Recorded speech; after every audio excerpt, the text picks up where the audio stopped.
এতদিন এই অসহ্য গরমে সবারই হাল বেহাল হয়ে গেছিল। তো আজ সবারই মিলেছে স্বস্তি। বাইরে চলছে খুবই সুন্দর ঠান্ডা হাওয়া আর হচ্ছে বৃষ্টি। আমি জানালার কাছে বসে আছি শুধুমাত্র বৃষ্টি দেখার জন্য। বৃষ্টি দেখতে আমি ভীষণ ভালোবাসি। বৃষ্টির এই টাপুর টুপুর আওয়াজটা আমার ভীষণ ভালো লাগে। তো আমার মতো কার কারই বৃষ্টি দেখতে ভালো লাগে।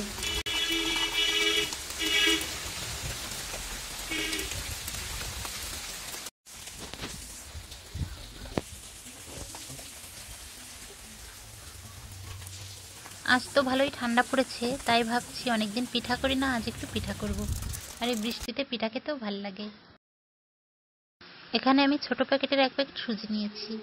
পরিমাণ মতো জল দিচ্ছি আর জল দেওয়ার পর ঢেকে রাখবো 10-15 মিনিটের জন্য। এটা ভালো নরম হয়ে গেছে। দিচ্ছি পরিমাণ মতো চালের গুঁড়ো। সুজি আর চালের গুঁড়ো একসঙ্গে ভালো করে মেখে নিচ্ছি।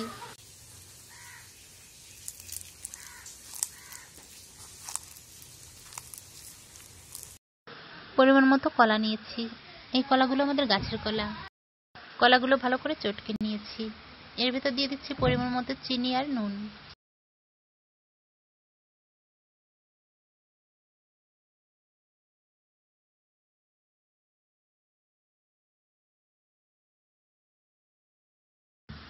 এই উপকরণগুলো সব একসঙ্গে ভালো করে মেখে নিয়েছি। এবার এই গরম তেলে বড়ার আকারে ছেড়ে দেব।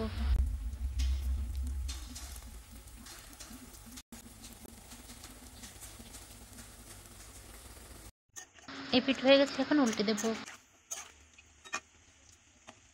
আমার মা আগে এই কলার বড়া তৈরি করতো, ভীষণ ভালো লাগতো তখন।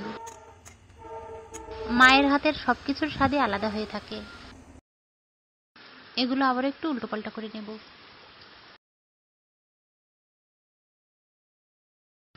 এগুলো হয়ে গেছে, এখন নামিয়ে নেব। এভাবে বড়া তৈরি করলে বড়াগুলোর টেস্ট ভীষণ সুন্দর হয়। তো আপনারা যারা এইভাবে কোনোদিনও বড়া করেননি তারা একবার এইভাবে করে দেখুন, আশা করি ভালোই হবে।